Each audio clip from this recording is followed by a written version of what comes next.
Welcome to Gail's Garden, Herbs, and More. We're going to talk about rotating your food storage and a few things about food storage that you might want to be aware of. I've been moving stuff from one place that I keep the stuff that'll last a few years. It's harder to get to, so I had to move stuff to get to it and cleaned it all out and got the stuff that should be used this year, and some I found at 2023 and what have you. Then I went to another place where I just take stuff when I go to the store and come back in the shed. And some of it was new, and I found some things that was like 4 years old and mold on the top of the cans because cans don't do well out in the shed anyway. And anyway, I was going through trying to get the more up-to-date stuff pulled out where it's easy access. I need to get it used. Or if it's not out of date, like some 23s I'll still use. But everything in 2024 so that I can use it before it gets real old. I mean, your most beneficial stuff is... Some things will be okay in the cans, but they're losing vitamins and minerals and stability and just, those kind of things. Where'd he go? There he is. While I'm talking to you, I was trying to follow that bumblebee, but he took off. Anyway, yeah, sometimes about once a year I like to go through all that stuff, and I like to go through my herbs. And I found some from 2021. I don't usually go that far back, so I just dumped them. They are laying there on the ground because they're older. You may not be able to see it for all the other stuff. But anyway, they're older. They've lost most of their nutrition. I have newer herbs to replace them. Okay, so food storage. Not everybody can be a prepper, um, but it's good to have some food set aside. You don't know when a storm's going to come by or some major catastrophes are happening all over the place. So it's good to have some things around. And the newer stuff that you get that's going to last can be put back where it's not as accessible, maybe. But you need to go through every year and pull forward that year's stuff to use and be rotating in. And along the way, as I do one major shopping a month, if I get a few cans of something or something that I'm going to break apart, maybe put in canning jars and seal or whatever, like I might buy some mushrooms and dry them and seal them in canning jars and then label them. And you want to make sure that you label and the date that you sealed the jar, with your little hand sealer or whatever you're using for your dried goods. Or if you're doing canning in a canner, make sure that you write what it is and label the date and all of that. Most people know those things. But you know what I'm finding is a lot of people say, yeah, I'm going to store up some food in case something happens. They buy a bunch of rice and beans and this and that, and they throw it in the back of the closet and forget about it for 4 or 5 years because time goes by a lot faster than you think it's going to. And then when you go to cook those beans, they're not rotten, but they're hard as rocks. You feel like you're going to break your teeth on them. That's one of the reasons I like buying canned beans that are already cooked and they're in a can. They don't last as long, but maybe they do because those dried beans may not rot, but you can't eat them hardly because you can't cook them. It's awful. So I don't know how long rice lasts. I don't think it gets as hard, but I don't know. There's just something about old food like that, and that's not good. You want to be rotating every year. You want to rotate. Maybe you're not going to use it all. Maybe you bought quite a bit at once.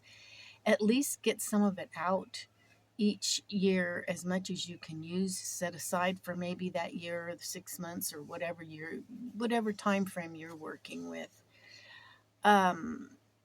Don't just throw something back in the corner somewhere and forget about it. Time goes by so fast for me. There were some cans stuck in among the others that were literally 4 and 5 years old past the best buy date. So what I did, I don't want to take the chance. I don't go to the hospital or the doctors or anything like that. So I don't want to take a chance of eating something that might make me really sick or something. Usually they don't if they're canned, but you just, I don't know. And plus, they don't have the nutrition, and I need a lot of nutrition. When you get older, your body doesn't digest quite as well. You want to make sure you are eating the highest nutritious stuff that you can to get as much nutrition as you can, because you're not going to get as much out of your food as a younger person does. And our food is not as nutritious today as it was 10 years ago, 20 years ago. Um, so these are things that you have to be thinking about, because that is what gives us our energy. Um, okay, so back to the food. Let's um, let's talk a little bit more about that. I would much rather eat fresh green beans than canned green beans. And right now I have a few green beans coming in here and there. I've got some more. I don't know if you can see them down there. Another one. I need to come in and do some picking and add to the ones I've been saving. Now, how I do that, because I don't get enough all at once, I have a canning jar in the fridge, and I put a paper towel in it, and I put my green beans. I just pick them and put them in there and put the top on and put it in the fridge. And then as I pick them, I'll add them into the can. They just seem to stay fresher that way. So that's what I do. But I got a bunch of canned green beans, and those are ones that I've got to eat in the next few months. Now, I just drug those out from a place where they were stuck back where they're hard to get to. Frankly, I am wore out. I had a bunch out in the shed, but come to find out, my cans were rusting out there in the winter. See, last winter was my first winter here, and I didn't know how things were going to go. And I live by a creek, and there's just a lot of moisture, and my cans were rusting. And so I had to bring the cans in. I decided I would take a bunch of my canning jars and store them outside and the cans in the trailer. And maybe that will keep them a little bit better. You have to work with your food, with the area that you're in. You got to think a little bit, use that imagination. As I used to tell my students, use that imagination. An imagination can save your life. So, yeah. Now, I do have some of my stuff, like this was out there. This is my fire cider, and I needed some because I use fire cider to make my salad dressing, and I haven't been using it because it wasn't in here in the house when I made my salad dressing, and so I just used vinegar. But you see, you need to have the stuff that you want to use handy. So some things in jars I will have to have in the trailer, because it's things that I use quite a bit need to be handy. You have to think about these things. Now, this looks like rice, but it's not. It's coconut. I'm going to keep it inside too, because if it's not handy when I go to I don't eat a lot of cereal, but once in a while I like to put, if I have strawberries coming in or blueberries coming in or something, I'll mix a little with some cereal, a good organic cereal, and I'll put maybe some nuts or seeds or something with it too, and coconut. I like to put coconut in my cereal. So again, I keep it handy.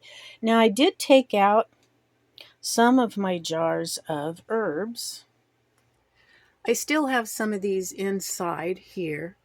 It really doesn't matter, because back here in the back of the trailer gets pretty hot anyway, and it gets hot in the shed, but it gets hot back here too. The only place I can stay cool is up front. I have it blocked off for one little room because it gets way up in the hundreds and it's hot. And the only way I can stay cool is block everything off and have one little room. But with this roof overhead, it does seem to cool a little quicker now, which is good. I had a roof put over my trailer.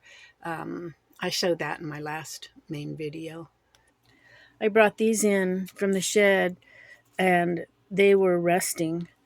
So I thought, nah, I got to bring those in. Usually, if they're under the plastic, that does usually help it some. But the plastic was open at one end, and it was letting moisture in, and they were getting rusted. Although these aren't as bad as some because it did have the plastic over it. Another thing about food storage, some of it's not in cans and jars. Some of it will be things that you'll kind of harden the rind on, like delicata squash. They don't get as hard as some. They don't last quite as long. But you let those, that's another type of storing your food from your garden. That's a whole other video, actually, how to store some food from your garden. But mainly what I'm talking about is your storage, but that is part of your storage. Um, okay, like this, these rinds are pretty hard on these little, I think they're called buttercup squash. Your tomatoes, when you don't store tomatoes in the fridge, don't do that. It kind of ruins the consistency and flavor a little bit. You store them out of the fridge. Um, these are ripe. These are my black crims, and they are ripe. I've been eating them. Cucumbers, don't store out of the fridge too well. I'll probably just cut this one in half and give it to my chickens. That way it's not being wasted because I get eggs for my chickens and chickens enjoy it. So I'll be taking that out for them. I left it sitting out and didn't get it in the fridge and kind of yellowed and they dry out really fast too. Okay, this is out in my little shed. I say shed, but it's more like a little tiny cabin. Yeah, I do have some of my herbs out here. I've got most of my tinctures, even though it gets warm, it's not ideal. But there is some shade over it. It doesn't stay hot all day, just for a couple hours in the afternoon. Um, it gets hot in my trailer too. I say I really don't have a consistent cool place. I just have to do the best I can, and that's all you can do as well. Okay, I do have this basket hanging here. I don't have much in it right now. I store garlic and onions and um I could have some delicata squash or something there, but I don't have any right now. So, and I store stuff back in here and I put these over to help protect them, keep a little more consistent, and for nosy peeping toms that might look through the windows if they're in my yard, which they shouldn't be. I've got it fenced in now, but I still like for protection of the stuff. And um, yeah, okay. We all know hard times are already here. Um, for a lot of us. There's some people really hasn't hit them that hard yet. They've had to tighten their belt a little bit. I think it will be hitting them. Um, One of the main things to prep for is prepping your soul, your heart, and your soul. When things start getting really rough and hard, try not to be short with other people. Try not to get bitter or angry. Just try to deal with your problems and seek the Lord Jesus Christ. There's only one way to the Father, and that's through the Son.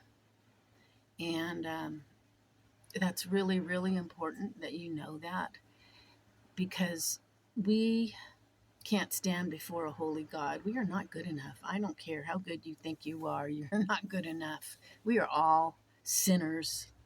We are all sinners. Every one of us. If you've told one tiny lie and that's all you've done in your entire life and you've been absolutely perfect, other than that, you can't stand before a holy God. That's why Jesus came.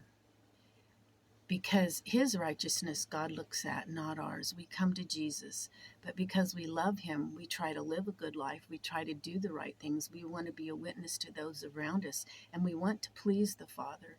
And he disciplines his children. If you belong to him and you aren't living as you should, he has ways of dealing with you. Each person is different, and he knows how to deal with them. But anyway, that is one way of prepping your soul because already we have so many people. If you've really looked into the statistics, we've had way more people die in 2021, 22, 23. I don't think they don't have the full statistics, of course, for 24. Some are still working on 23, but the death rate has been way high, way, way, way, way, way, way, super way high. And there's been a lot more catastrophes and things happening too And people sometimes die in those. Surprisingly, well, they don't always tell us the death toll, but surprisingly, it isn't as high as I think it could have been in many situations on many things. But by the grace of God. But we live in this sin cursed world and things are happening. And we truly need to have our souls prepared because this body doesn't last forever. And we are going to be clothed upon with a new body. Kind of like I said in my other video about my trailer, it's been clothed upon because I got a new top put over the top of it. But we are going to be clothed upon. And when you belong to the Lord Jesus and you can come before the Father in prayer, it's a wonderful thing.